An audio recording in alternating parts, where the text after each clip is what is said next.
Yo,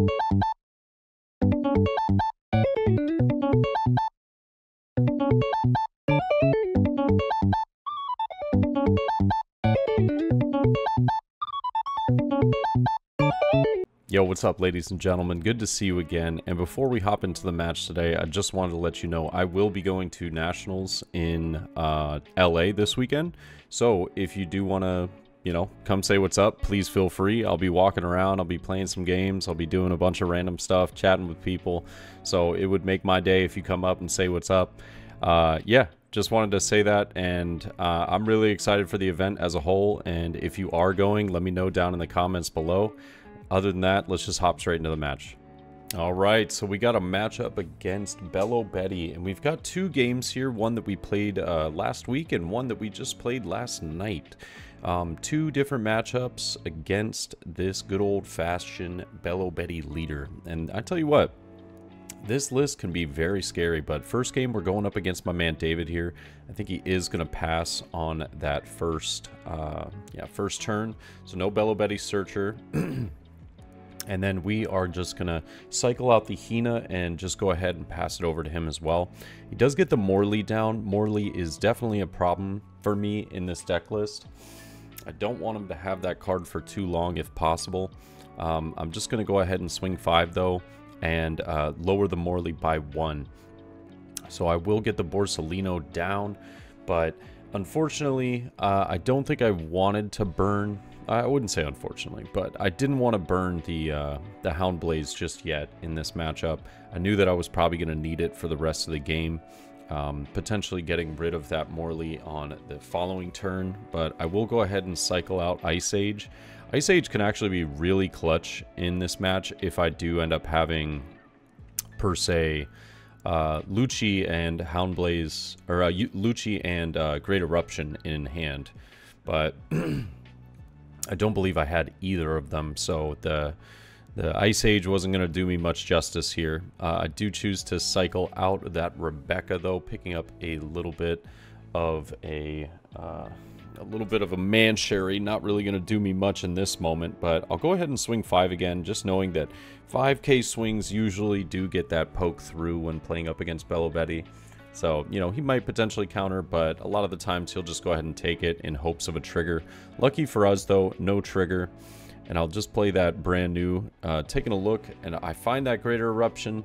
I'm just not sure if that's the card that I'm looking for right now, so I do choose to take Suru so I get a little bit of counter power in hand. I almost feel as though I kind of want to get rid of this Morley just because I know that it's going to be a problem when he boosts up the following turn. Cracker is also a bit of an issue as well, but I do choose to go for the Rebecca here, picking back up the Hina and just getting a body on the board. Now I've got 2 blockers, so I don't have to worry too much about Cracker, getting a double attack off here. We are going to see some big swings. I might go down to 1 life depending, but it really just depends on how he goes about this. But we'll see 4 being rested for Ivankov. Very easy buff with leader effect right here. Gets potentially a Karasu onto the board as well. So leader effect is going to trash the Kuma and bringing up all 3 characters here. I know this is going to be a dicey one. And now Karasu is going to come down, bringing leader -1. So I've got some pretty scary attacks coming in here. I know that for sure I'm not going to be able to stop a lot of this, but 8k to the Hina I can't really do much about, so I'll let it go. We do see 2 Dawn being rested as well. Unfortunately, KOing the Rebecca. This is a bit of a problem for me right now, if I'm being honest. I will just go ahead and take this life, though, so that if he wanted to attach that last Dawn to Cracker, it wouldn't be a double attack.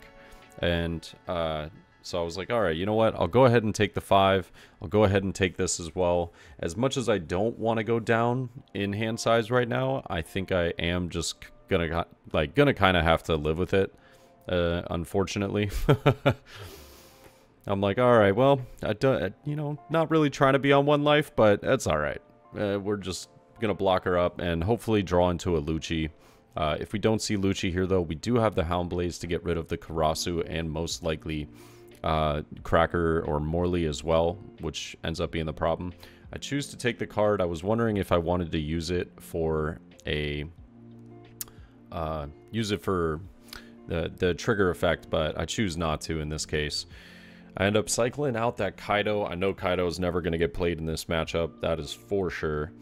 And I believe we're at 8 Dawn. Maybe, yeah, I think we're at 8 Dawn right here. So I'll go ahead and go 5 into the Cracker, lowering Morley. A little surprised. I guess I'm not entirely sure. I don't think I have a Lucci in hand. Oh, no, we do. It looks as though we do. So Rebecca here is just going to get me back that 2k counter, and then I can play the Hina from hand. Lowering down the Karasu, and Lucci's going to take out both of those. And now I'm probably just debating on whether I want to swing with Borsalino or not. I'm just kind of considering right now before I pass turn whether I do want to attack with this, but I don't think I can risk it just based off of what his hand is and the potential for another Kuma. I need him to dedicate that to Dawn rather than just being able to play the Kuma, and then I have no blockers ready for me. So he is going to get the buff on a lot of the characters here. 2 under the Ivankov is going to spawn down another Karasu. This is pretty scary because now I've got 4k in total for my leader's power. He's got so much Dawn to work with. And that's an 8k swing right there. I'm definitely going to block with the Rebecca first, though. I know that I don't want to give him a chance if he did have a Kuma to potentially play it down. So now we're going to see, I believe this is a 6k swing with the Kuma. Or no, maybe it's a 7k. I think Kuma's 3,000 power base. So 7k swing with Kuma there. I unfortunately do have to give him a 2k and a 1k. We still have a lot of like scary swings coming at us right now. And I know the Karasu can't attack, but with leader Inazuma as well as Cracker, I got to get out of 2 of these. Well, realistically 1 of these, because I can block 1 and take the life for 1. But 6k swing here with lead. I believe I still have the Suru in hand. Oh my goodness, and I choose to take. This is very, very ballsy. And now I remember this moment. I was going to block, but then I realized, oh, you have Inazuma left. And now I realized I forgot that he had that extra swing. So, yeah, I definitely made a mistake. And I was like, oh no, why did I forget that card had Rush? I do choose to block at the end of the day, and now Inazuma's at 7. He has 1 Dawn remaining, and I quite literally in hand I have like 6 cards in hand though, so I know that I'm relatively safe. But the truth of it is that I only had 2k counters in this in my hand at this point. So had he went 8k here, we were dead, absolutely dead to rights. And I do have to give him the 2k counters here to get out of it. We draw into a brand new, but as you can see, the rest of the cards in hand, I had no counter power whatsoever. And I'll cycle the, cycle the Lucci. I know for sure I'm not surviving the next turn. I'm not going to be able to wipe his board, get enough blockers down, so I'm just going to go for life. He's only got 1 card in hand. So 5k with brand new does get through there, which is really, really helpful for me. I think we still have the Houndblaze in hand, but not important anymore. Does check the last life, and I do think that it was a trigger, but unfortunately it would have been a nice trigger towards the end of the game. Does end up using the Radical Beam to go up to 6 right there for the leader, and now I can just go 5 with Hina, and then I can just attach everything else to lead. So we're able to get there. And oh yeah, I forgot he was at 6k, so I was like, ah, whatever, it doesn't matter. I'll just use that. And we end up pulling the game for game 1. But very scary overall, because it boiled down to, had he attached the Dawn, I was dead. But it's also a tough call to make, with me having 6 cards in hand, so I really don't blame him at the end of the day, for not going for the counter. And it was funny, I just told him, he was like, dude, if I'd swung 8, would I have got it? Oh, man. But I love my man David. And going into game 2 up against my man Leo here, we're both undefeated last night, 2-0. He's rocking Belo Betty as well. And this was a solid match. Belo Betty Searcher coming down for turn 1 is going to take a little peek, see what we can find here. Does pick up the Emporio Ivankov, and I remember I get 2 Dawn. I don't believe I had a play, or maybe I did have a brand new. No, I don't believe I did. I think I just passed it over. But this is funny. He he draws for turn and just passes. Well, actually, excuse me, he swings 5 and then passes. And it confused me, because I was like, why would you do that? And I forgot about the 3-cost event. I literally forgot that it was a thing. And so uses the 3-cost event to get down the Emporio Ivankov and bringing leader up to, I believe, 8k. I think it's a plus 3k. But I'll go ahead and slap down Borsalino, which is absolutely such a incredible card in this matchup. But 2 Dawn underneath Ivankov does bring down the Inazuma for free, giving it rush, and now is going to use the leader effect from the from trashing another one of those event cards right there. Yeah, and we'll see a 7k swing coming through. I'm gonna have to take this, and I believe this is going to be an 8k swing, and I get out of it with 2 2ks, but 5k, I'm realizing, like, if I rest my Borsalino, he does still have a very strong Ivankov 10k swing coming through. And now, after turn 3, I am literally at 1 life and kind of fighting quite literally for my life. I am I'm trying to think in my head, like, with the hand that I have, what ways can I deal with this entire board, but also, like, establish myself a blocker.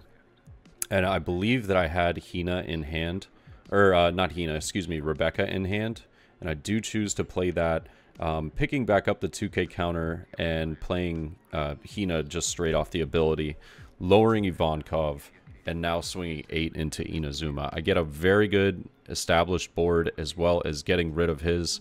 So I'm happy, but I'm still at 1 life. Very scary, all things considered. It was a very aggressive turn that we just played against the previous turn. And based off of what he sees now, we could be in a really rough spot. I think it was super fortunate for us to see Borsalino, Rebecca, and Houndblaze here. But massive 8k swing coming at life. I am just going to block with... I'm actually considering it. I'm like, I could counter, but I probably should block. It's funny that I always forget about Bartholomew Kuma being a card, but I always think about the 4-cost, and I can't remember his name, but it KOs like a 3,000 power or less. But I will just go ahead and go 5 to life. Lucky for us, no trigger on that one, because I am trying to dodge some of those. I need to be a little afraid of how I attack into life here, but I'm deciding whether I want to attack with leader or not. I still have the Dawn remaining, and I know that I could, but there is always the potential for, like, a Morley out of life, which really, really puts a damper in my plans here. But I think I end up passing here, if I'm not mistaken. No, I do attack. I attack for 5, and I get lucky. No trigger right there. 2 times for no triggers up against a Belo Betty is like, you know, say your prayers. You got pretty fortunate here. But we're going to see a double Inazuma play, and trashing the Morley to pump them up. You know, Morley would be great to get down onto the board, but if you play it just Raw, it's very tough. It's very, very tough to not have that card removed in the Sakazuki matchup. And now we'll see a 5k swing with leader. I know that I'm going to have to counter out of this. And that 10k swing with Inazuma is going to be, you know, forcing me to use the Borsalino blocker. So if this 5k, it could be at Hina, actually. Could be at character Hina, potentially. And then a massive 10k swing into life would force me to use that Borsalino blocker. But with the 5k, I'm just trying to decide whether I want to save it and what I want to counter out with. I do choose to use the Borsalino. And then goes 10, and I think he went into Hina, and then I realized, I was like, oh wait, yeah, I'm just gonna let the Hina die here. I think life was definitely potentially a better choice there, just because had he gone life, I would have had to get rid of Borsalino. I'll gladly let the Hina go into trash in this matchup, but I've got 10 Dawn to work with, so I can set up a couple of blockers if need be. I know that getting rid of the Inazumas shouldn't be all that difficult, considering I think he's only got 2 or 3 cards in hand. But you see that slide drop of the Koala 2k right there. I was like, oh my god. So counters out of the 5k swing. I am going to use the Hound Blaze, though, from onto Borsalino and bottom decking one of the Inazumas. I'll go 11k into the other one. I know that I can't risk potentially giving him a trigger this turn, and so I will choose to use Rebecca here. I believe that I'm just trying to decide whether I want to pick up a 2k counter or not, or I could pick up a Borsalino blocker. And I actually choose to just get Hina down, and we had another Borsalino. We saw the absolute gas this match. Unfortunately, I think had he seen a trigger, we might have been in a pretty rough spot, if I'm being completely honest with you. The Sanji is going to come down, and then just a massive swing into life. I'll go ahead and block with Rebecca. But yeah, I think this was a pretty fortunate match for us, because that early aggression was enough to really get us down quickly, and pretty scary overall. I'll go ahead and use that Great Eruption, though, onto the Sanji, and I'll cycle out another card as well. I'm just trying to decide whether I have the ability to go for game. I did use this more as like more as bait to get that Sanji out of potentially out of hand, or off the board, excuse me. I'll go another 7 here, and then I realized that since I used Great Eruption, I don't have a way to do exactly what I want, but he does counter out with a Koala and Karasu. So now with 5 Dawn remaining, I'm actually thinking to myself, like, depending on what he gets out of life potentially, or also what he has in hand, I could just potentially lose the game. And I'm like, you know what? I think I'm just going to pass it over. I got 2 Borsalinos. I don't need to lose the match here. And I was like, you know what? As long as you don't run 5-cost Luffy, I think we're looking all right. Which, I mean, if he's got it, that'd be impressive. I don't see that a lot in the Belo Betty list.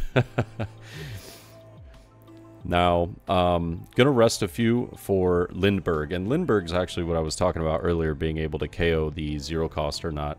But does do a massive attack into life, and we're able to get the rest onto leader, and we take the game. Solid overall, but very lucky on our part that no triggers were seen from Belo Betty in that 3rd match. I think had a trigger come, this definitely would have been a much harder match. I think we would have been down a blocker on 1 turn for sure, potentially just KO'd. So there was a turn that I risked it for the biscuit, but sometimes you just got to put yourself in a winning position. But I could have put myself in a losing position. But guys, I hope you enjoyed the matches. Let me know your thoughts, and I'll see y'all in the next one, all right? Peace.